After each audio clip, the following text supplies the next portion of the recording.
Today, thousands of British farmers are expected to descend on London to protest changes to inheritance tax that the National Farmers Union claims will put a further burden on British farmers that they simply cannot bear. The protests originally looked to be a relatively muted affair, but they now look like they might transform into something more akin to the amped-up farmers' protests we've seen in Europe recently, after former Top Gear presenter Jeremy Clarkson, who's now become a bit of a figurehead amongst the farming community thanks to the hit TV series Clarkson's Farm, claimed it was part of a Labour plot to, quote, ethnically cleanse the countryside to build new immigrant towns over farmland. Clarkson's comments and his enthusiastic support for the protests have encouraged both farmers and right-wing conspiracy theorists to join in. So in this video, we're going to explain why farmers are protesting, whether this specific change to inheritance tax makes sense, and how this fits into the government's agricultural policy more generally.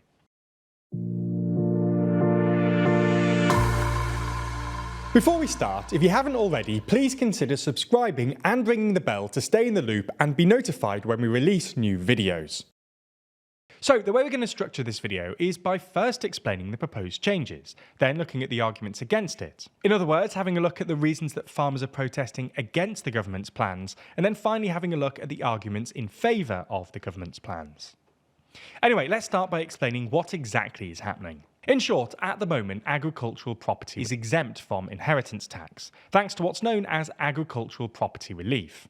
Reeves is proposing introducing a £1 million cap to the relief, and then reducing the relief to 50% for anything over the cap, which, given that inheritance tax is usually charged at 40%, comes to 20%. In practice, this means that farms worth less than £1 million won't be affected, but those that are worth more than £1 million will get to pass down £1 million worth of assets tax-free and then pay 20% on anything above that. So that's the proposed change. On to the arguments against it. As we see it, there are 5 arguments worth mentioning here.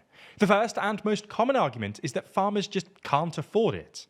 Even though farmland is very expensive, farming itself is a low-profit business these days, and very few farmers have significant cash on hand. This means that, if you ask farmers to cough up thousands, if not millions of pounds when they pass their farms on to the next generation, you'll just bankrupt them. This ties into the second argument against the change. Farmers are already feeling squeezed by macroeconomic factors and government policy. At the same time as feed, fertiliser and fuel prices have been rising across the globe, farmers in Europe and the UK have been expected to shift to low carbon and more sustainable farming in the service of net zero. This problem has become particularly acute in the UK because, despite promising to scrap EU red tape and transform the UK's agricultural industry, the Conservative government's new agricultural programme is underfunded and complicated, at least according to the National Farmers Union. Farmers have been particularly irked by the UK's post-Brexit penchant for trade deals, which the Conservatives rushed through even if they weren't actually good for UK industry, just so they could point to something when pressed about the benefits of Brexit. The former Environment Secretary George Eustice actually came out in late 2022 and explicitly admitted the post-Brexit trade deals with Australia and New Zealand were, in his words, not actually a very good deal, citing the fact that Australia or New Zealand have full access to the UK market to sell beef and sheep, while Australia still bans the import of British beef. Now, you might respond to this by saying Australian and New Zealand imports are good because they force our farmers to become more productive. But this takes us on to the third argument, that this change will make British agriculture less productive by forcing bigger farms to split up into smaller farms that fall beneath the £1 million threshold, and smaller farms are generally less productive. The fourth argument against the change is that it will push up food prices. 60% of food in the UK is produced domestically, so any increase in the tax burden on farmers will presumably mean at least slightly higher prices. The fifth argument is that it undermines the government's stated ambition to prioritise food security. In other words, to make sure the UK produces enough food to feed itself, thereby insulating it from fluctuations in global prices, like we saw after Putin's invasion of Ukraine. So those are the arguments against the change. What about the arguments in favour of it? Well, as we see it, there are sort of 3 arguments in favour of the change. The first is that the current system creates the worst of both worlds for farmers. In short, the inheritance tax relief on agricultural land, first introduced in 1984, has encouraged super-rich people to buy farmland as a way of avoiding inheritance tax.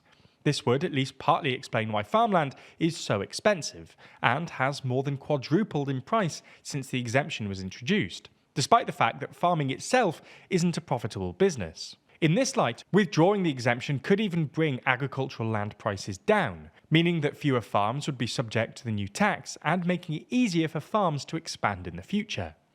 The second argument is that the tax isn't as harsh as it seems. For starters, you can avoid inheritance tax if you hand over your assets more than 7 years before you die.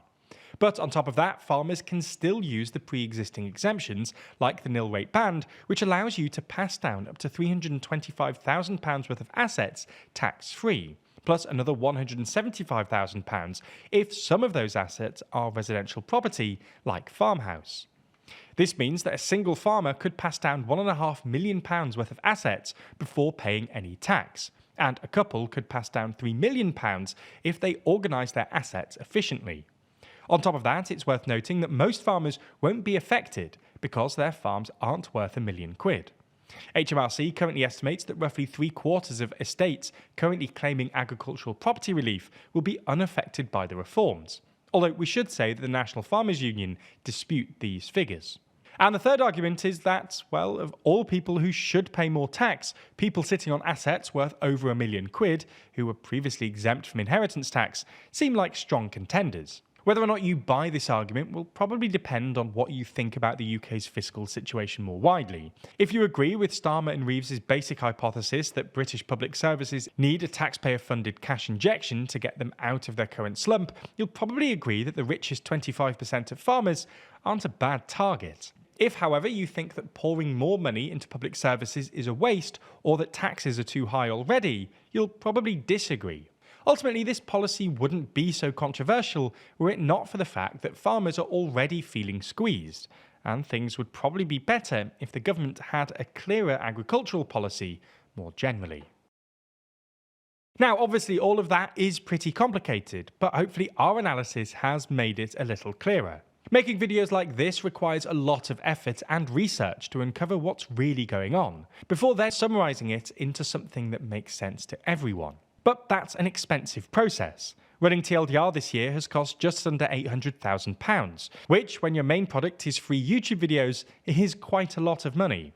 If you want to support our journalism in 2025, then one way to do so is picking up a copy of our magazine Too Long. That's because buying Too Long doesn't just get you a high-quality magazine, it also allows you to invest in independent journalism and join us in shaping the future of news.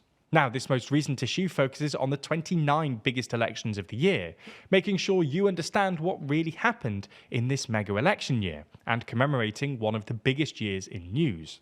We don't just discuss elections though, we also run through China's trade issues, Biden's successes and failures, and the UK's new opposition leader, and the state of the wars in Ukraine and Gaza. Plus, the fact it's a magazine also means we're not constrained by the time limits or algorithms imposed by YouTube. Unlike fleeting news cycles and algorithmic feeds, Too Long offers thought-provoking analysis and comprehensive coverage that's truly worth holding. If you're convinced, you have 3 more decisions to make. First, do you want a physical or digital copy? The physical is a high-quality 60-page perfect-bound magazine shipped right to your door. The digital is slightly cheaper, especially if shipping is a concern. Your second choice is the standard or premium edition. The standard is just a copy of the magazine, while premium also gets you access to our monthly behind-the-scenes podcast, The Bullpen, where we break down all of the production of Too Long and TLDR more generally, and you'll get your name printed in the thank you section of the magazine. Finally, do you want to subscribe? If you do, you'll get a copy of Too Long every 4 months, meaning you'll never miss an issue. Plus, you'll also get 25% off every copy as long as you stay subscribed. If you can, subscribing also gives us a reliable income stream, which is super useful for us. Regardless of which option you choose, you can buy a copy right now at toolong.news or click the link in the description. Thanks for your support, and thanks for backing Too Long.